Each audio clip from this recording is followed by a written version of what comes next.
Hello বন্ধুরা, তো Indian ফুটবলের বেশ কিছু গুরুত্বপূর্ণ বিষয় নিয়ে আলোচনা করব। তো ভিডিওটি সবাই শেষ অবধি দেখো। চ্যানেলে নতুন হয়ে থাকলে চ্যানেলটি অতি অবশ্যই সাবস্ক্রাইব করে পাশে থাকো। তো গতকাল আমাদের ইন্ডিয়ান ফুটবলের হেড কোচ থেকে বিদায় জানিয়েছে ইগো স্টিমাচকে এআইএফএফ। সকলেই নিশ্চয়ই ব্যাপারটা জানো। তো অনেক আগেই এআইএফএফের এই সিদ্ধান্তটা নেওয়া উচিত ছিল, কারণ মানছি কাতারের সঙ্গে ম্যাচটা তার কোনো দোষ ছিল না, সেটা রেফারির দোষ ছিল। কিন্তু আগের আফগানিস্তানের সঙ্গে দুটো ম্যাচ তার জেতা উচিত ছিল। একটা ম্যাচ ড্র করেছে, একটা ম্যাচ হেরেছে সেখানে। তো সেখান থেকে এরকম কঠিন একটা স্টেজে তো আফগানিস্তানের সঙ্গে দুটো ম্যাচ অবশ্যই জেতা উচিত ছিল ইন্ডিয়ার। সেখানে ইগো স্টিমারকে ভুল উল্টোপাল্টা ফরমেশনে টিম খেলানো, তো সেখান থেকেই ম্যাচ হারা।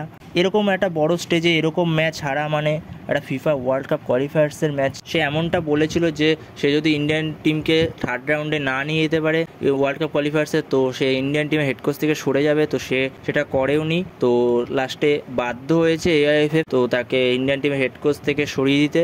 তো ইন্ডিয়ান ফুটবলের পরবর্তী হেড কোচ কে হয় দেখা যাক। তো আপডেট পেলে তোমাদের জানিয়ে দেবো। কিন্তু একটা রিউমোর হালকা পাতলা ঘোরাঘুরি করছিল যে হাবাসকে হেড কোচ করা যেতে পারে ইন্ডিয়ান টিমের। মোহনবাগান যখন আইএসএল লিগ শিল্ড জিতেছিল সেই সময় একটু শোনা যাচ্ছিল যে হাবাসকে ইন্ডিয়ান টিমের হেড কোচের জন্য ভাবা যেতে পারে।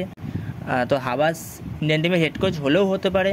তো কারণ আইএসএলের মতো ইন্ডিয়ান টিমে এত ম্যাচ খেলতে হয় না, তো এত ধকলও নিতে হয় না একভাবে। আইএসএলে যে পরিমাণ ধকল নিতে হয় একটা কোচকে, প্রায় এতগুলো মাস ধরে যেভাবে একটা টিমকে পরিচালনা করতে হয়, তো সেখানে ইন্ডিয়ান টিম যে সবসময় ম্যাচ থাকে এমন না।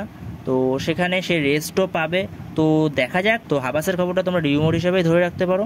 তো দেখা যাক পরবর্তী সময় কি সিদ্ধান্ত আসে।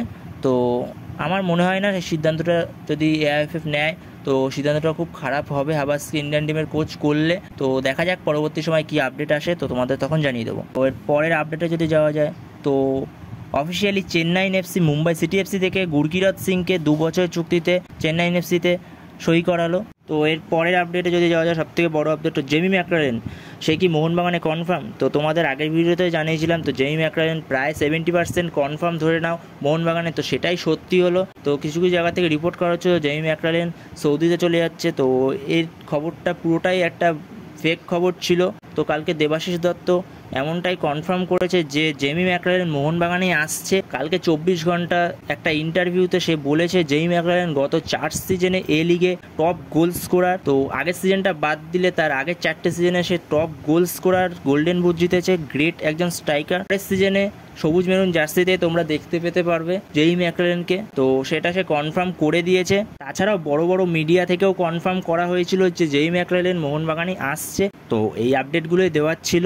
ভিডিওটি ভালো লাগলে ভিডিওটি লাইক, শেয়ার অ্যান্ড সাবস্ক্রাইব করতে ভুলো না। তো তোমাদের একটা লাইক অ্যান্ড সাবস্ক্রাইবের হলে ভিডিও করতে আরও আমি মোটিভেশন পাই। তো চলো নেক্সট ভিডিওতে দেখা হচ্ছে, ততক্ষণের জন্য বাই বাই।